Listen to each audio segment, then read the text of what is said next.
This is intimate. I was told that the biggest problem, Tyler, you're going to have this afternoon is getting Tony Robbins to come out of his shell. Okay, so don't be shy here today. It's all going to be good. We were talking backstage, and you teed up a question that I think is part of every business owner's journey, and that is the art and science of overcoming the obstacles that you face. Yes. They are inevitable. Yes. They are existential sometimes. Yes. They are fear-inducing most of the time. What do you do when you hit one of the obstacles? Well, I think it's really important. First of all, it's great to be with you all here. I know you've had a full day, and I hope to add some real value to you in this brief time. I think it's really critical that you understand that everybody wants to grow their business, and we all go through different phases, right? Just like human beings go through phases. You know, you give birth to your business, and you're an infant, and an infant is a run for survival, and cash flow problems are a natural process in most cases, and you're running. Hopefully you get to a teenager where now cash flow is not a problem, you're growing like crazy, and then you have a new problem. You don't have systems in place. And maybe you get to young adult where you have to decide what you're not going to do. Eventually, hopefully get to prime where you're growing your business revenues and you're growing your profits and you got a professional organization, you're not doing it.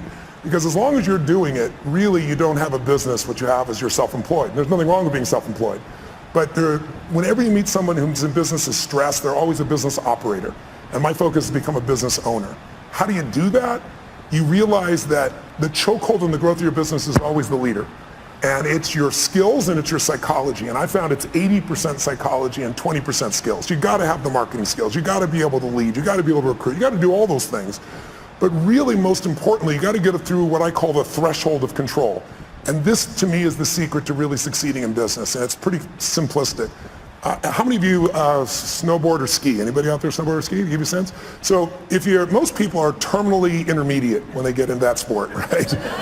You know, they really never get that good. They're not really a belonger. They're kind of in the middle, and they never get much better. And I think the reason is they never push themselves beyond what they can handle, right? You're used to greens or blues, and you find yourself on a double black, and what happens? Everything inside you freaks out because you're past what I call the threshold of control, your comfort zone. And you look down, you go, I could die doing this. So now you have two choices. Either most people slam themselves on the ground, hang on for dear life, and try not to skid off the cliff. And at best what you do is survive, or a few people let go of their fear, no matter how scary it is, and goes, I got to go down this thing, and there's no other choice, and they focus on where they want to go instead of what they're afraid of. And they find a way to carve. And once you carve a few of them, that double black is your bitch, right? You don't have to worry about that anymore, right? And so that's what happens in business. So for me, I can remember going and starting my first business in Vancouver, British Columbia, Canada. I got on a radio show. And this person, it was a shock jock radio show, and I didn't know it. And they started attacking me and saying I'm a liar and a charlatan. You can't do these things. And this therapist called me up and said, you know what? I've dealt with people forever. You can't wipe out a phobia in less than an hour. It can take 7 years. I have a patient right now I've worked with for 7 years, and I've been able to solve this. And I said, great. Bring that patient tonight. I'm doing a free guest event at the Holiday Inn. And I'll take care of that. It should take me 10 or 15 minutes. Right? and you do it? I did it. And I was able to do it. I wrapped a snake around this woman. She had a snake phobia. Phobia is an uncontrollable response. So because of that, I had people coming to these guest events like crazy, and I thought I hit the home run, right? And I did this big guest event. There was like 1,000 people there, which for me would be like, I don't know, 100,000 people in an event right now. And after I was done, a bunch of people signed up for my seminar because I did a free value-add event, and then I would invite them to come spend 3 days with me. And this man walks up to me, and he's from immigration. He goes, a great seminar. He goes, I'd like to see your work permit. And I said, what's a work permit? Right? You know, when you're in the beginning of the business, you don't know these things, right? He goes, well, to work in this country, you need a work permit. And he said, I'll tell you what, I got to see you tomorrow at 5:30. I goes, well, my seminar starts at 7. He goes, you'll be fine, just you got to be there at 5:30. He said, I'm not asking, it's a requirement. So I show up at 5:30, I wait for half an hour, now I'm starting to stress. And finally I sit down with a guy and he says, you're taking away Canadian jobs. I said, how many Canadian firewalkers are there? Come on, that's what I was doing those days. And he said, no, you teach NLP skills, neuro-linguistic programming, and these people have classes of 20 people and you got a class of 500. And so they say you're taking jobs, so your event is over. So what do you mean your event's over? He goes, if you walk on that stage tonight, we will handcuff you and deport you. This is what I call a threshold of control. Right? He says, you're going to have to give the money back. I said, I can't give the money back. I spent all the money to put on the seminar. I wasn't a good businessman. I just wanted to help everybody, right? So I spent all the money to do it. And he goes, you have no money? Well, you're going to have to deal with that. So I walked out of the building. I have 40 minutes. People are going to arrive. I can't go on stage. What do you do? I told my 3 staff members, 2 of which were volunteers, what happened. They're like, and I said, here's what we're doing. I'm doing this seminar. And they said, you're going to go to jail. I said, I'm not going to jail. I said, how close is the border? True story. And they said, well, there's a place called Bellingham, Washington. It's about 1 hour and 40 minutes. I said, rent me 6 buses, and I'll meet the people out front before they go in the hotel. This is not a problem. I met everybody up front. They said, this is a traveling seminar. It's a surprise, right? We're going to Bellingham. We're going to America. And it was a 3-day seminar. We had to go and come back each day and night for 3 days in a row. I got all but 4 people to agree to do it. And then I got to Bellingham, Washington at the Holiday Inn there, and there was like a bar mitzvah or a wedding or some stuff next door, and it was so loud you couldn't hear anybody. And so I said, just lie on the floor, close your eyes, going to hypnotize you into this shit, right? You know? But so what happened was you learn how to get through that, right? And we learn how to be resourceful. When you realize that your problem is not a lack of resources, it's not a lack of money or technology or contacts, it's not. It's your psychology. Because the ultimate resource is resourcefulness. And human emotion, that's what starts wars, that's what makes a business begin, that's how you have children, that's how we end wars, it's all emotion. And so what I really learned to do is how to manage my emotion. So, you know, once you solve that one, the next one shows up. I had somebody, I started a franchise, and a couple franchisees were really upset with one of the people representing on my side, said they didn't make things clear to them, and you know, it's all bullshit, but it cost me $5 million in 4 years. I thought, the first one was like a $50,000 challenge. Now I got a $5 million challenge. And I took all the money I'd saved in my entire career to pay that off, and I was starting over again. And then I grew from that. And then I finally got, you know, I had a partner in business, and long story short, they had a business that was losing $1 million a day, and he turned it around and making $1.8 billion in EBITDA. He offered me his partner, and I signed a document saying we're all joint and several. There was $40 million in debt. I figured I had $10 million of the debt to have $1.8 billion in infrastructure. And it turned out my partners, 2 of them were broke. They weren't billionaires. They had lost their money. And the other one was the son of a billionaire, and his dad had given him nothing, had $5 million to his name. So I was on the hook shortly after for $120 million when they didn't have $120 million. I figured out how to deal with that.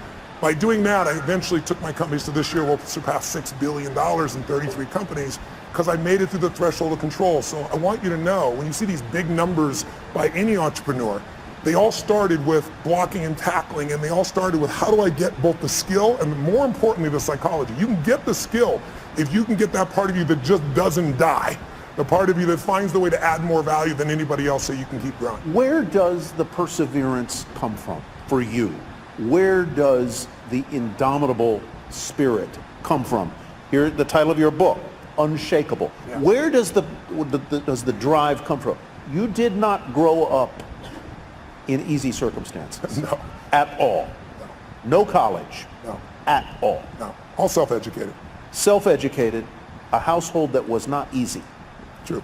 Is that part of the reason that you are as perseverant as you are, as optimistic as you are, as forceful as you are? That didn't create my optimism. No, it didn't create your optimism. but maybe it was a way to I think it developed moxie. My mother was a really good woman. I didn't talk about it when she was alive, and frankly, even if she passed, I didn't talk about it until one day I was sitting in front of a group of 30 kids that were abused by their parents, and I told them that, you know, your biography is not your destiny, and you're not defined by what happened. But I could see in their eyes, a big, tall, white, rich guy, you know, he doesn't understand. And so I told him the whole story. My mom beating me against the wall till my head bled, pouring liquid soap down my throat till I threw up. So I think in order to protect my younger brother and sister, I had to become a practical psychologist. That drove me, and I developed moxie to be able to deal with stuff. So that was the gift. If my mom had been the mother that I'd wanted to be, I wouldn't be the man I'm proud to be, I think. So that was the gift in it. But I think the drive part is falling in love with your customers. I love people. I've always loved people. And I hate suffering because I've suffered. And I love to light people up, and not just light them up, pump them up. I love to have them have a skill, have them a tool, have a system. You know, when I do my boot camps each year for our business mastery programs, I guarantee everybody there on the day one, you'll have $1 million of value in your opinion, or we'll give you, keep all the stuff you got and we'll give you your money back. No one ever leaves. because I know how to add that value in the business for those people. So I think the drive is the biggest mistake I think businesses make is many businesses are started by people that you built a product you love. And that may still be true for you. Like you built this great jewelry, or you built this great software, or whatever skill set you have. But the problem is the world changes so fast now. I mean, I'm old enough. Who remembers the Sony Walkman? Anybody ancient enough to remember that shit? That product lasted 20 years. Now a product like that won't even last a year, right? The competition is too high. So today, if you and I are going to really succeed, you got to fall in love with your ideal customer. Because look, I'm sure you know that right now the economy we have is looking pretty good, but it's going to correct because we've done nothing since 2008 except print more money. And we didn't even print money, we put ones and zeros in computers. So there's going to be some corrections, and when those happens, it's going to shake people up. You need to fall in love with a client who's going to do well with you even when the economy goes to hell. Think about it, Starbucks, I was sitting across from Howard Schultz and had a great conversation and said, what is he most proud of? And he said, he used to say starting Starbucks. Then he said, now it's surviving 2008. If they closed, I think it was 1,300 stores, if I remember correctly, for $2 coffee. So you need to get your ass ready for winter, because it's coming. And if you have got challenges now, but if you do well in winter, you'll dominate for the rest of the time. And the way you do well in winter is you fall in love with your ideal clients, and then you come up with the irresistible offer for them. Steve Jobs created 99-cent songs, but he didn't create that shit. We all know that. Where'd it come from? Who's old enough to remember Columbia House, where you got like 10 albums for $1? Remember that? Or for a quarter and stuff. They built $1 billion company. Tom's Shoes, shitty product. I love him. Great what he does, but 2 for 1, being able to do something where I get it and I benefit somebody else, brilliant idea. Built the whole company on that. He didn't build it on the product. He built it on the mission, right? So you need an irresistible offer for the client who's ideal for you, and you want to fall in love with a client. Don't fall in love with your product or service, because those need to change. And if you fall in love with your product or service, somebody's going to beat you. They're going to be anticipating. I always tell businesses, there's 2 businesses you have to manage right now. You have to run the business you're in, because if you don't run that, your cash flow, your challenges are going to bite you. But you also have to run the business you're becoming. And both businesses you have to be making progress on. If you get all excited about the future and all the cool stuff that's coming, and you go work on that, and there's no cash flow now, you're dead in the water. If you just work on today, you're going to wake up and go, what the hell happened? My competition beat me. It's those 2 sides. And my 33 companies, I look at what the company is now and what it has to be constantly. So we're doing the grunt work, if you will, the important day-to-day work, while we're anticipating the future. When you were building your businesses, and you've gone through an evolution, as all business owners do. I mean, what you were doing 30 years ago isn't really what you're doing today. How and when did you know that you were doing in life what you were meant to do? Because I think that's part of the quest of the entrepreneur, is to achieve that. When did you know it? How did you know it?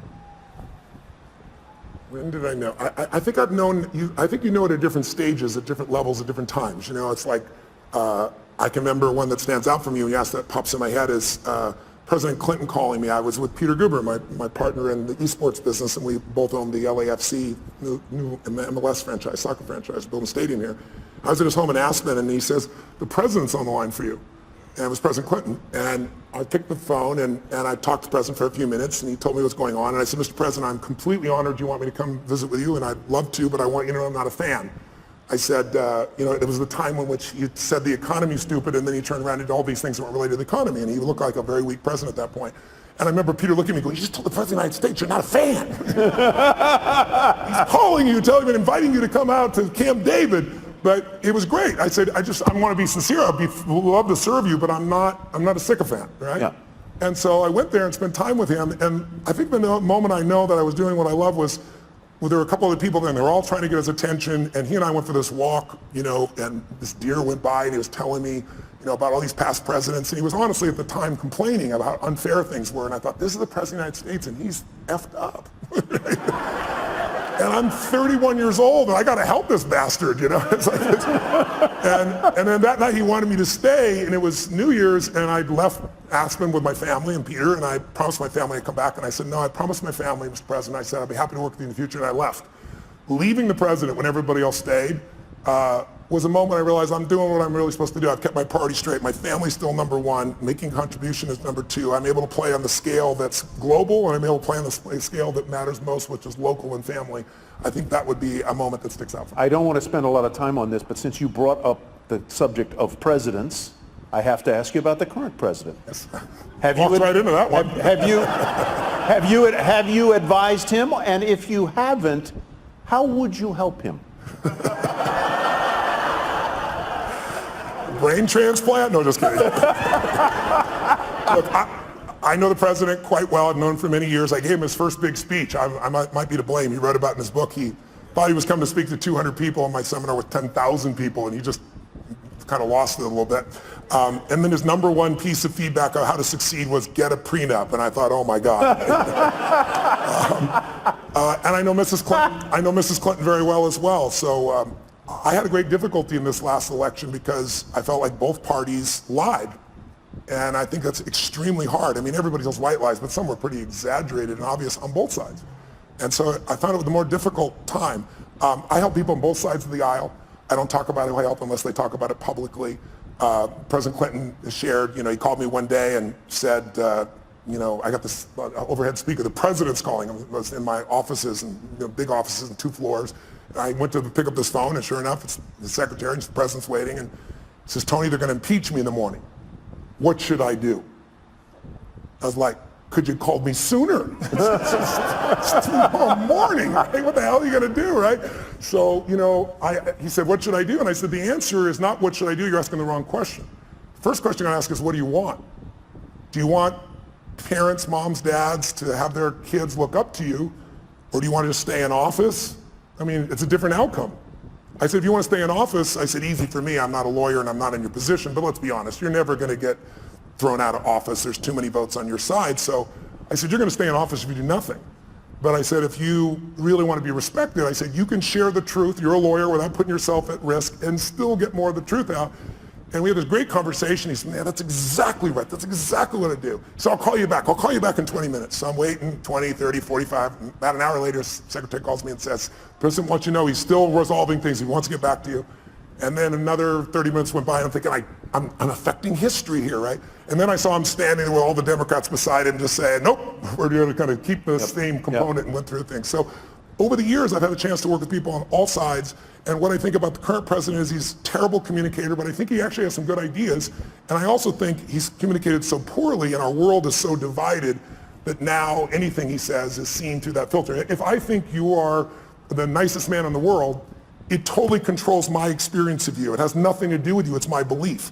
If you treat me mean one day and we're best friends, I'll probably go, you're having a bad day, right? If I can't resolve it with you. Mm-hmm. And who's ever had a bad day where you hope somebody else thought that about you, you were just having a bad day, right? Yeah. So, but if I think you're a manipulating bastard, and I'm wrong, but I believe it, and you don't treat me mean, you treat me real nice, what's the first question in our mind? What does he want? So your questions, your belief, your emotion, your experience has nothing to do with life. It's shaped by what you believe. And most of you believe what you believe not by interacting with these people personally.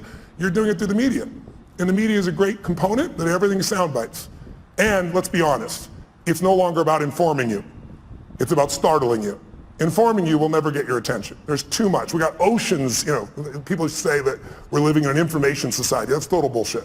The information society died a long time ago, right? We're drowning in information. We're starving for wisdom. And what we get now are sound bites. And now people don't, it's not news anymore. On both sides of the table, people basically pretend it's news when it's all commentary. And so your perception, it's like I had lunch recently with George W. Bush. I brought him out to speak to a group of my funding groups. And I bring up people on both sides of the aisle. And this year we're working with President Obama to see if we can get him in. But to give you an idea, most people there thought, they're more liberal, and they were thinking this guy's evil. And after 2 hours of conversation, there wasn't a person in the room that still thought that. Right. They liked him, but I asked him about his decisions, and they got to see why he made the decisions he did. And when you see the why, instead of all the bullshit you hear and the generalizations that he's an evil guy, you start to go, wow, I might have made a different decision. I might not have with that information that he had at that time. And I asked him about the current president, and it was still during the election when this was occurring. And I said, obviously, I know you wanted your brother to win. And I admired President Bush for never attacking the past president. He never attacked President Obama. He was a class act, even when he disagreed. So he told me privately what he felt. And then he said, Tony, I remember when Nixon was elected, and he said, I thought that was the end of the American presidency. I mean, the president of the United States is gone. I mean, he's evil, he did the wrong thing. And he said he didn't destroy it. He didn't. And he said, so here's what I figured out. The office is bigger than the occupant. And I really believe that's true. I think if you want to go home tonight with a little bit of comfort inside, go back to that truth. The office is bigger than the occupant. And you see it when he does things, and then there's a judicial branch that balances it. And I think we're in a situation where the biggest challenge we have as a society is we've demonized the other side on almost every issue.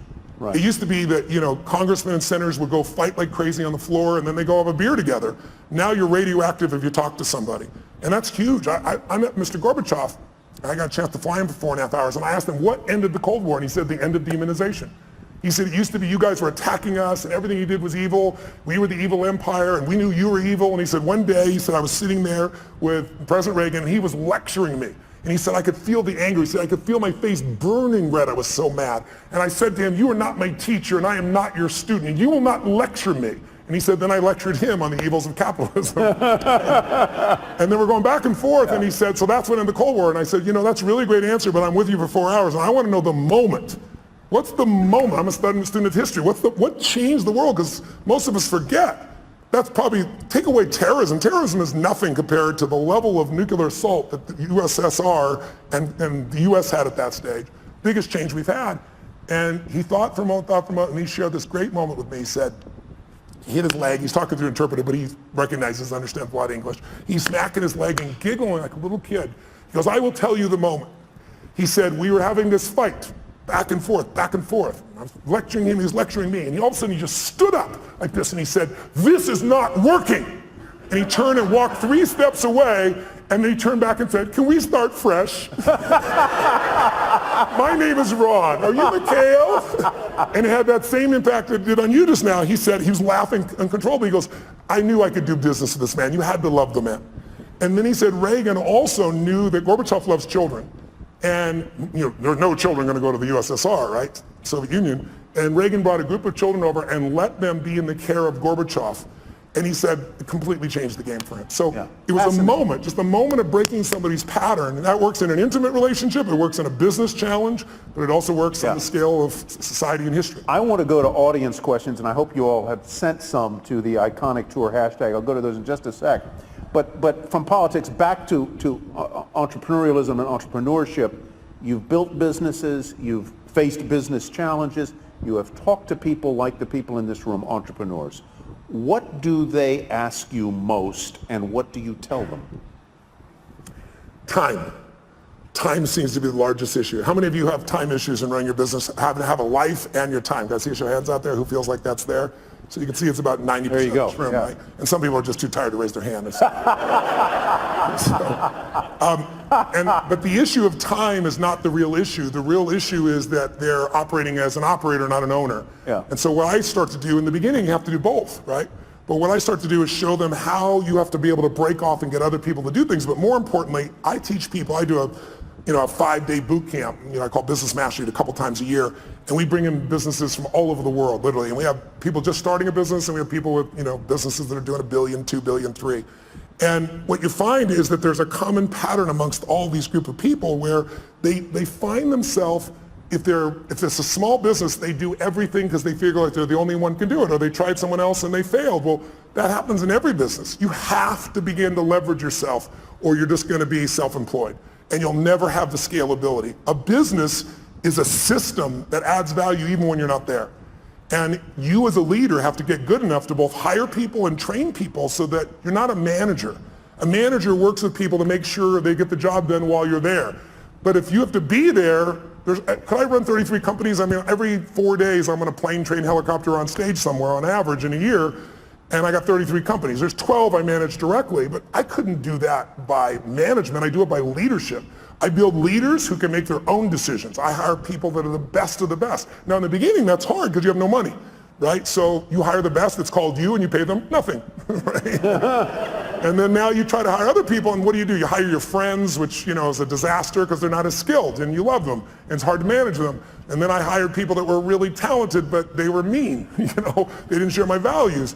And so eventually you get to that place where you can find the right people. But I think The most important secret for the growth of any business, the question I guess on how to get over the time, and the answer is you got to take 2 hours, 90 minutes a week with your team of 1, 2, 3, 2,000, and you got to meet where you work on the business. And I teach people a format called 7-7, where there's 7 areas of a business that you cannot miss: marketing, sales, optimization, the financials, culture.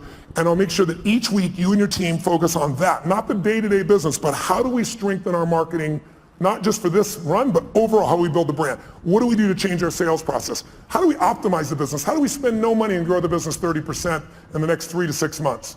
And when you take small markers in the business that are critical and you improve them 5, 10, 15%, but you do 12 of them, you'll grow your business 120, 130%, 140% because there's a compounding impact. You don't just get the improvement you've made. So I try to help businesses to make those changes so you have time to think and be strategic.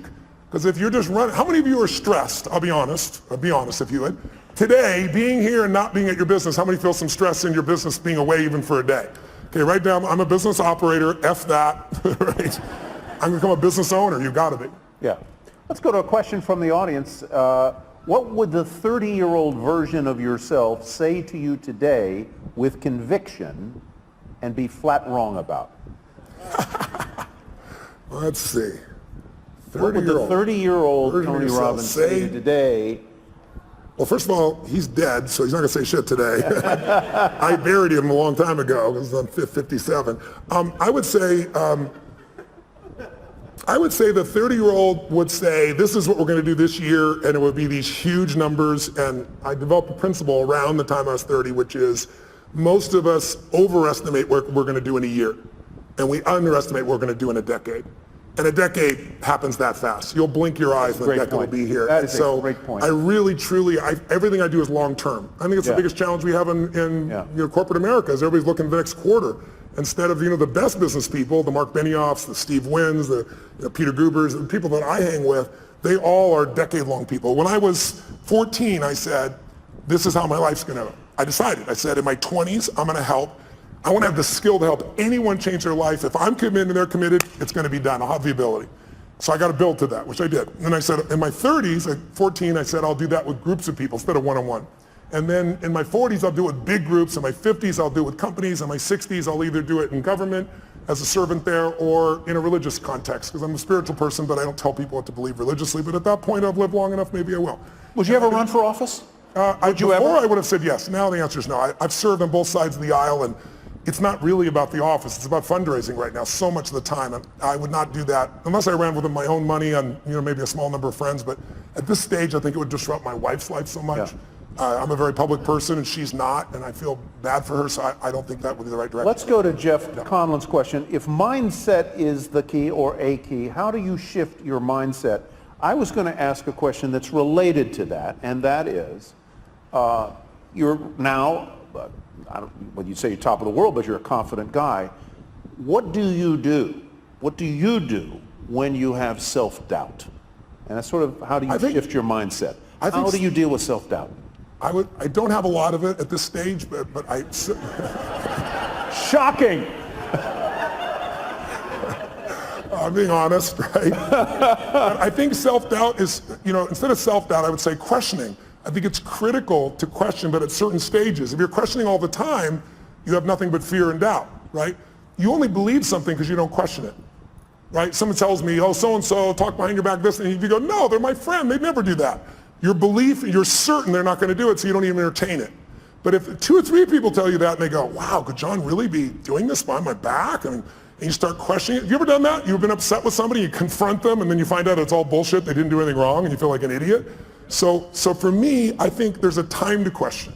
And so I organize that. When I'm beginning something, I do that. And my investments is a perfect example. If you look at somebody, like Richard Branson, for example. Richard is this giant risk taker, right? But he's got one question. He questions within himself and everyone else. How are we going to protect the downside? It's his number one question. You never believe it because the guy risks his life. When it comes to investments in business, he doesn't risk anything. He told me when he was building Virgin, he's taking on British Airways, and it's a giant outlay in capital. I mean, this could literally bankrupt him, and everybody said it would. So he said, okay, how to protect the downside? And he negotiated with Boeing for a year and a half and convinced them that if he went out of business, if he was wrong and lost his business in the first 2 years, he could give back all the jets and have no liability whatsoever. So his whole focus is asymmetrical risk reward. How do I take the least risk with the most upside? If I was going to say anything to entrepreneurs in this room, the illusion that you've been taught is that great entrepreneurs take giant risks. It's total bullshit. There are some exceptions that have, and they've gotten lucky. But if you look at the ones that consistently succeed, they know the upside will take care of itself. They focus on how to protect the downside, and they take risk where they know I'm taking a limited risk for an unlimited upside. So if I'm wrong, I'm still okay. You know, I work with Paul Tudor Jones, one of the top 10 traders in the history of the world. And Paul, I've worked with him, I've coached him now for 24 years. He hasn't lost money in those 24 years on his own personal trading. And during that time, I've learned so much from him. And the biggest thing I learned from him was this asymmetrical risk reward, that when he risks $1, he wants to be certain he's going to make 5 where he doesn't risk the dollar. See, most people risk $1 to make 10% or 20%. You won't do that. If you do that, you're going to go broke. Because here's what happens. You risk $1 to try to make 5 and you're wrong. Risk another $1, and if you win, you still win big. You can be wrong 4 out of 5 times and still break even. That's how the best in the world do it. They don't do it by taking these gigantic risks where everything's on the line, and if it doesn't go perfectly, you're out of business.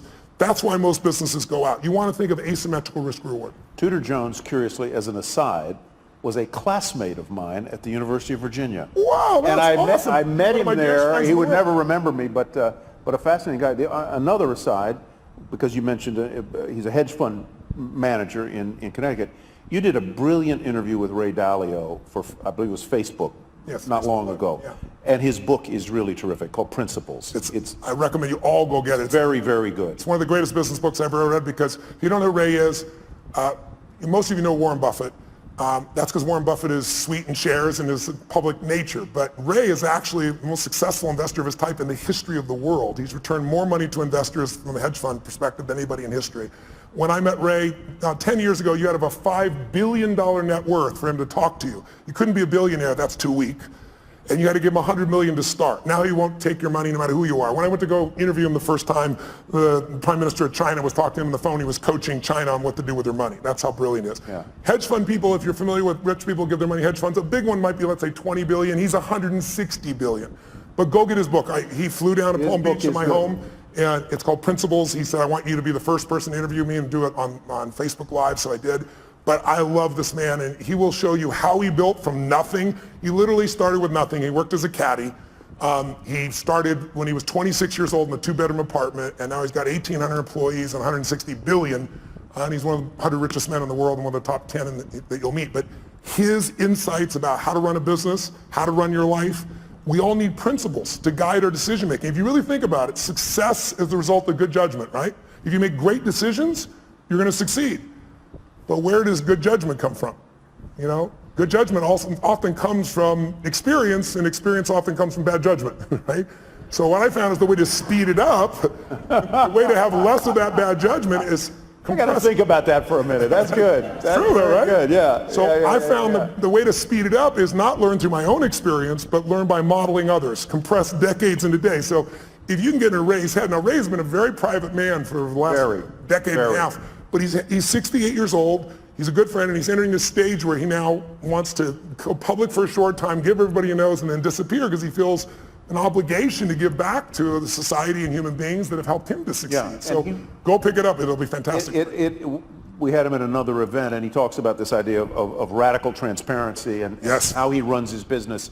It's a very different, I'm not sure it would work for every business, but it certainly worked for him. Let's go to Satori's question. With so many people wanting your help, what are the factors for you to select whom you privately train or mentor? You're a busy guy.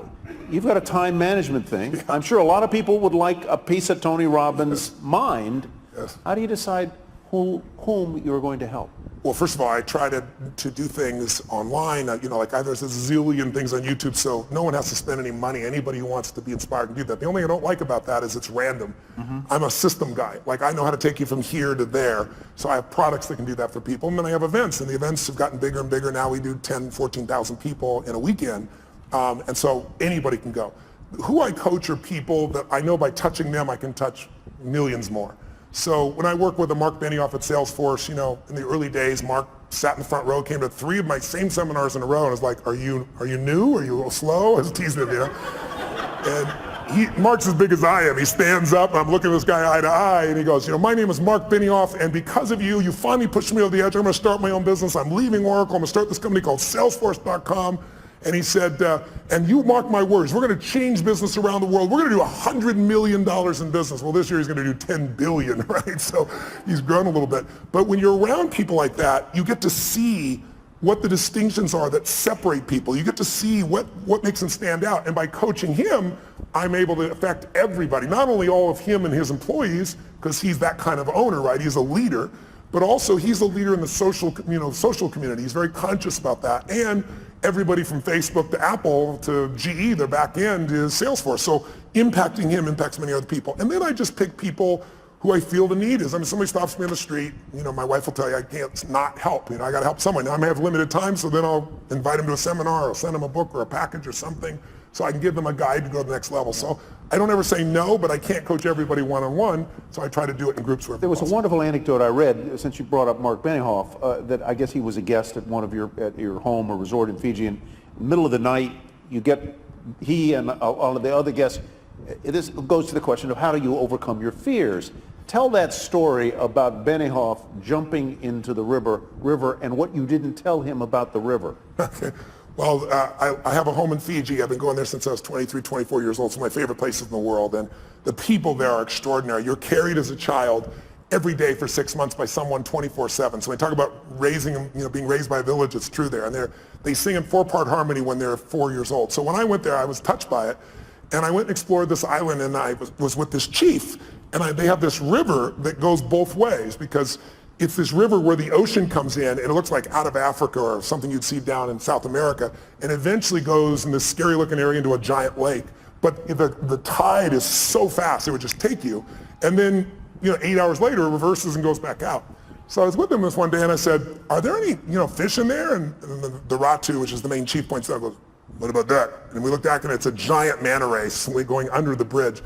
So I said, F it, I'm doing this. And I just jumped in. And then the thing took me. And it took me for a wild-ass ride. For about 20 minutes, I ended up this lake. And then, dumbass me, I didn't think about how the hell am I going to get back. It was so strong, I couldn't swim against it. So I spent 8 hours on this little island there before I came back.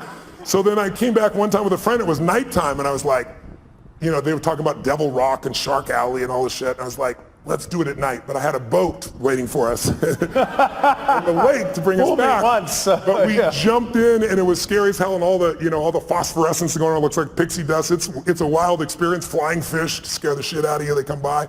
And so when Mark came, he flew over and come spend a week with me there. I took him and woke him up, and you have to do when the tide is. So it was like 2 in the morning. I woke them all up and said, I got a surprise for you. Like, what? I said, just trust me.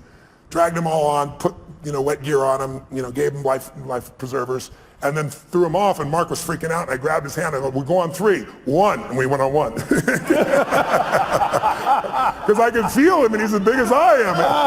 If I try to jump, he might be hanging me out there just holding on. Right? So Mark talks about that story a lot, but overcoming fear. Because, whatever you're afraid of, it's never as much as you're afraid of, right? It's how many things you've been afraid of that never happen. Right? And then the things you are afraid of, if they do happen, you just deal with them. It's that old phrase, coward dies 1,000 deaths, a courageous man only once. I discipline myself, not perfectly, but for the most part, I don't worry about shit till it happens. I anticipate it, but I don't worry about it. If state is everything, I assume that means state of mind. How do you stay in a great state of mind 24/7? Should that even be your goal? I think it's worthwhile to have as a goal. I don't think it's realistic 24/7 whenever having any blurbs, because we all have a 2-million-year-old brain. Everybody in this room has that. I do too.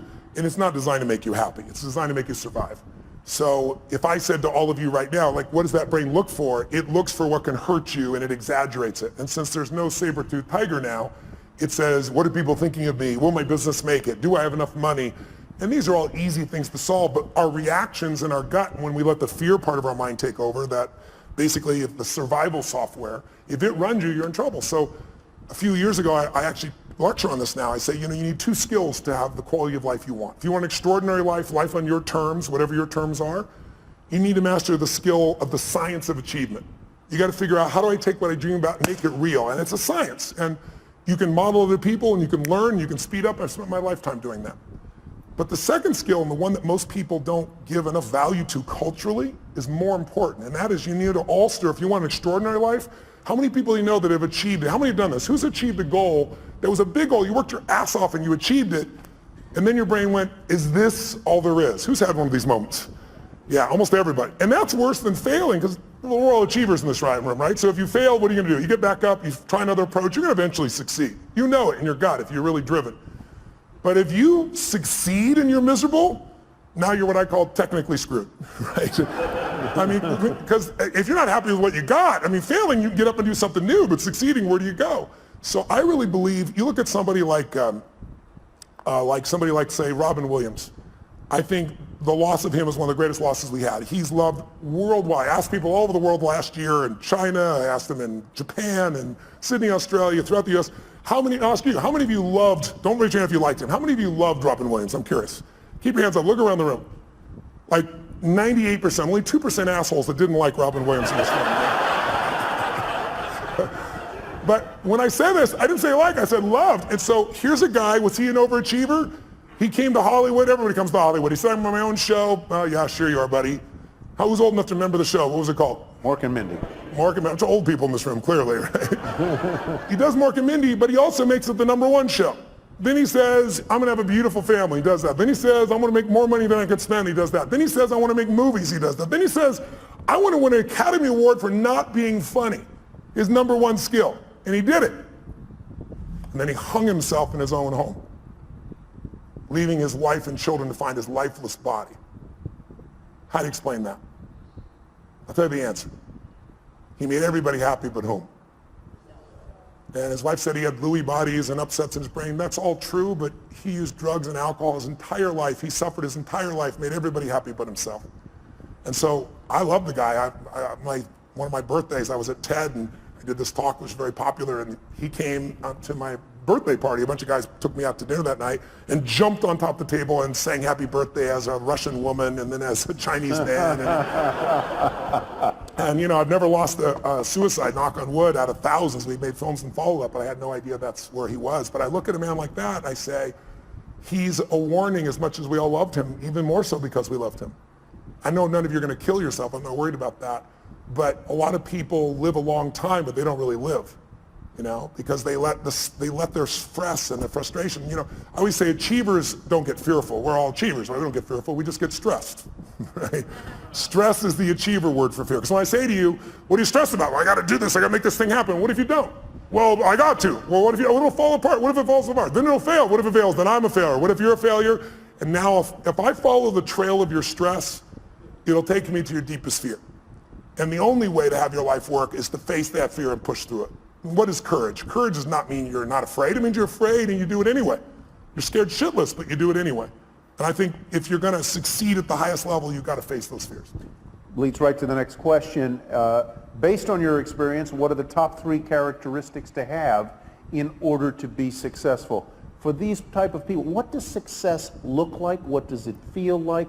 What are the characteristics that can get you there? What success looks like and feels like is different for everyone because we all define success in a different way. So I leave that to them. But what does it take to succeed? That I can tell you because I could be an idiot at this point.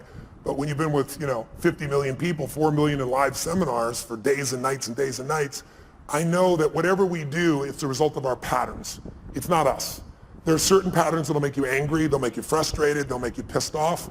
And there's certain patterns of thinking and feeling and using your body that'll make you playful and fun and grateful and excited and passionate. And if you think it's you, because you've done a pattern so long, it's hard to change yourself, but it's easy to change a pattern. Where do the patterns come from? We learn them through our conditioning. When you first are born, you can do anything and you're loved. You can, scream, yell, go to the bathroom in your pants. Try that when you're 30, see if it works, right? But you learn very quickly as time goes by, your love for nothing as a baby, right? Your love no matter what you do, because your mother's, got oxytocin. She's drugged, natural drug in her body. Men get it too, but women get 10 times as much. That's why a healthy woman cannot leave her child. A healthy man can, but a woman can't.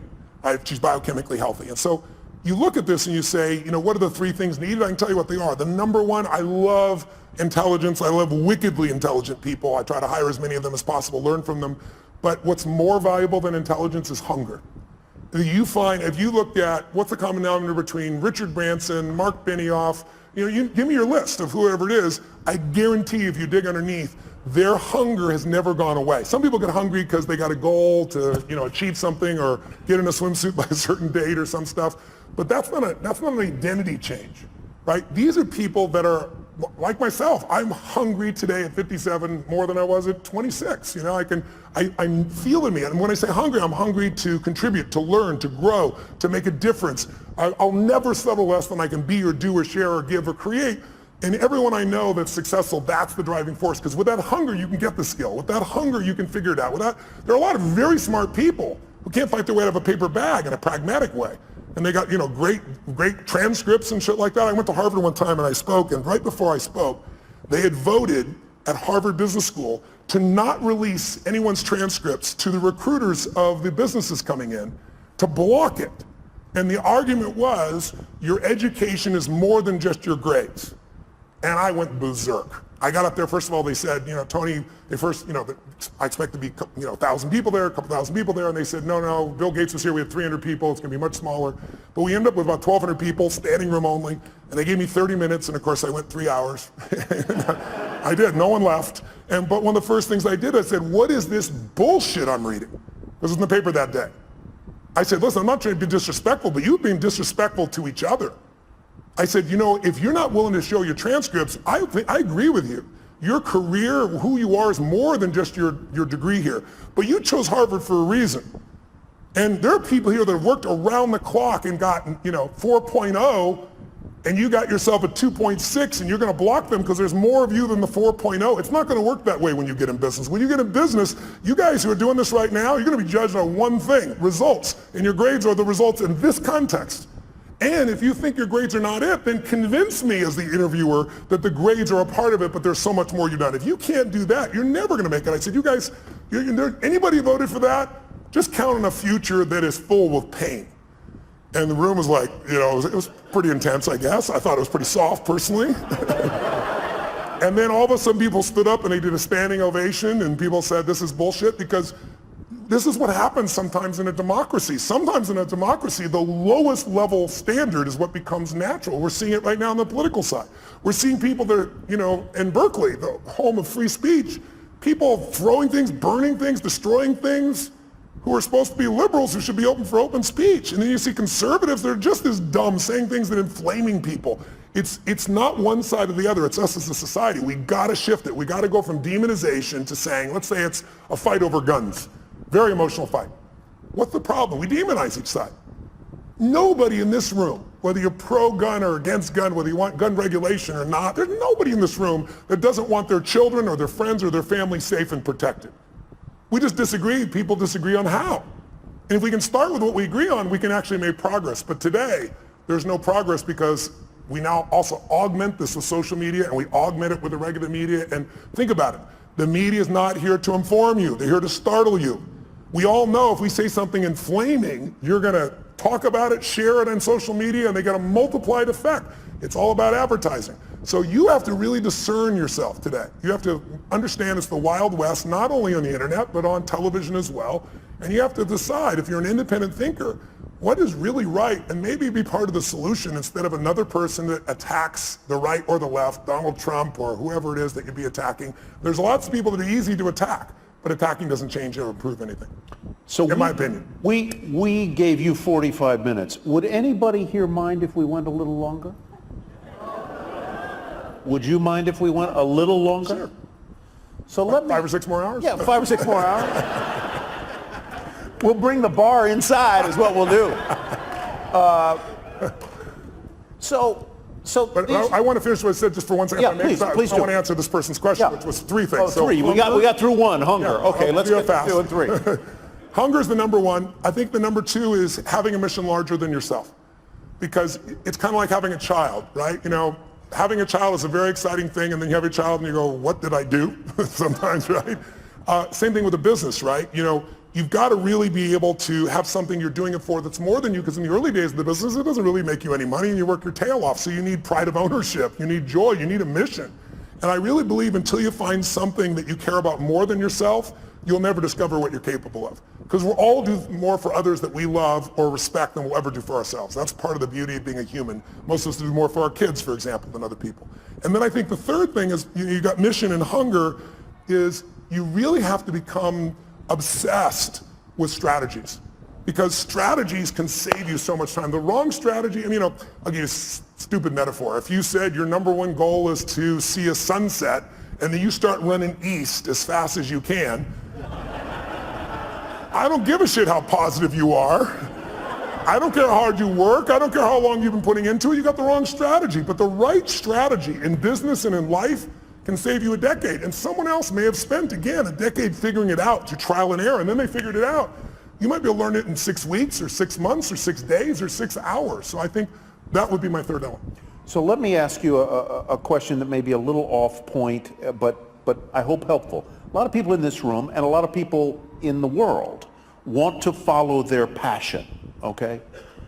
But they've also got to put food on the table and pay the rent and pay the bills. How do you do both at the same time? How do you have your mission, have your passion, and do that when you know the world is a tough place, hard to make a living, hard to pay the bills, places expensive? How do you do that? How do you thread that needle? Well, it depends on who you're dealing with, right? If the person is entrepreneurial and they ask me this question, I always tell them, you've got to take care of your kids, you've got to pay the bills. And I said, but, tell me when you work. And they tell me, well, I work, 9 to 5 or 8 to 5 and I'm exhausted and everything else. I said, well, what are you doing with the other 8 hours? Because that's what I did. I worked as a janitor all night long, middle of the night, everything else. I could compress time there because it was based on results, not time. So if I could do a great job in shorter time, I had that time. But then, what I start doing between, 7 o'clock at night and 2 in the morning, which is pretty much the time I worked, that's when I was developing myself, getting the skills, learning, educating, starting the business. So I think people just have to realize it's a gut-wrenching process. Entrepreneurship is not for everybody. Most people fail in entrepreneurship. The vast majority fail. 96% in 10 years, but what happens after 10 years? All clear sailing after that? Anybody remember Lehman Brothers? They ran a century. They had gross revenues over a century of more than $1 trillion with a T dollars. That's what went through their bank accounts over that century, and they're gone. So I don't think it's right for everybody. I think you have to really be clear, is your personality the right personality if you're going to begin in this area?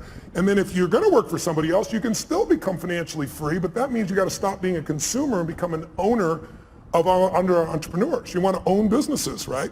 Get out of just being, don't just own an iPhone, own the company, but not just Apple, obviously. But how do you keep your energy up and your enthusiasm up? How do you do it? I'm wired for it. It's my nature to some extent, but also the other part is I get to see results.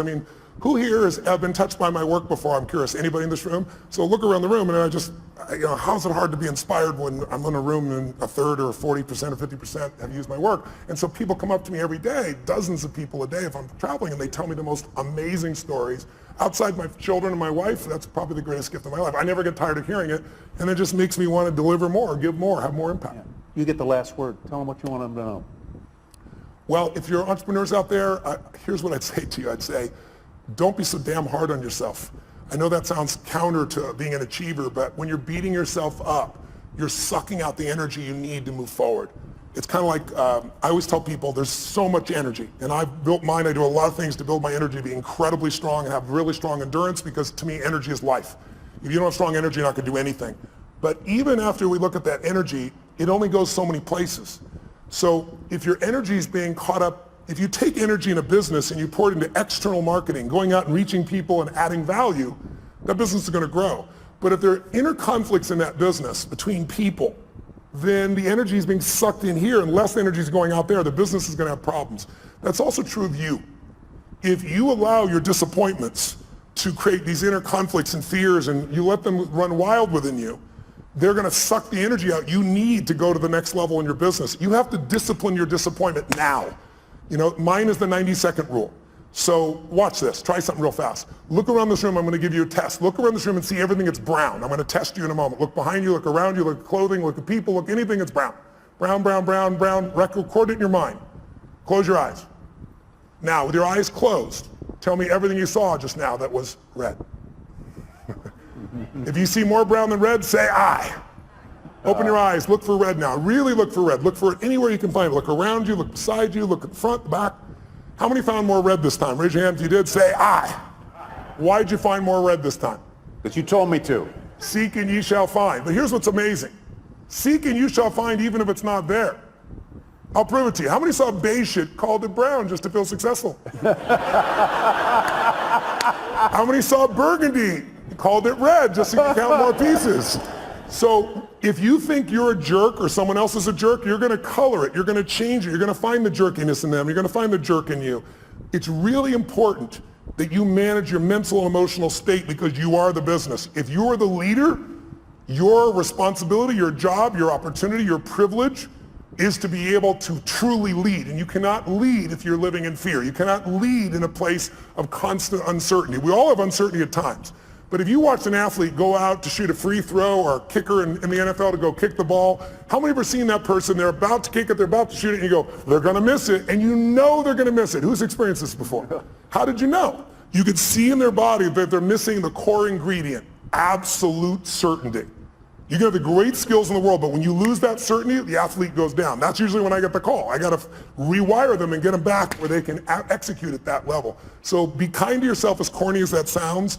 Not to be kind to yourself, but so there's more energy available to solve the problems and to build the business and to meet your mission. Because the time you're beating yourself up, you're trying to prove to yourself you really care, but meanwhile what you're doing is sucking the energy out of your growth. I had somebody who embezzled some money when I was a tiny company. Like when the company was $3 million. And the guy embezzled $250,000, and I was $758,000 in debt and thought I was in profit. And in those days, everybody told me I'd have to go bankrupt. And I remember I was just like so angry. There's so much anger because my business was like my child. And this guy tried to kill my child, you know? So I was chasing him into Mexico so I could beat the hell out of him and put him in prison. And then I realized in the middle of this stuff, I got to let go of this because while I'm busy being angry and pissed off, the business is going to go under. I'm chasing birds. What am I do when I catch the bird? I got to focus on how to add the value. And so take your energy, that's all you have in this life, and invest it in the things you love. In those you love, in the mission of your business, and in your clients. If you fall in love with what you do, who you do it with, and who you do it for, there'll be no limit to your impact. But you got to be willing to do it for decades because it's all bullshit. Maybe you'll hit the lucky thing and it'll happen in 12 months. But even if you don't, even if you did, you know, I got a friend who's one of my partners in the LAFC and so forth, you know, Chad, who started YouTube, for example, and $1.6 billion in what, 18 months, 24 months, that type of thing. It's not always the best thing. Because ultimately in life, whenever you meet people who have succeeded, almost always we talk about the toughest times and laugh and remember, because in order to have a foreground, you need a background. And to appreciate the foreground, you need a background. So I found that the most difficult times have been the best times because they've made me appreciate what my life is like today. And I hope you'll just take care of yourselves, and I hope today, this whole day, all the speakers, and hopefully a little of our conversation has been helpful too, and I thank you for letting me address you. Thank you so much. Loved it. Thank you, guys. Thank you.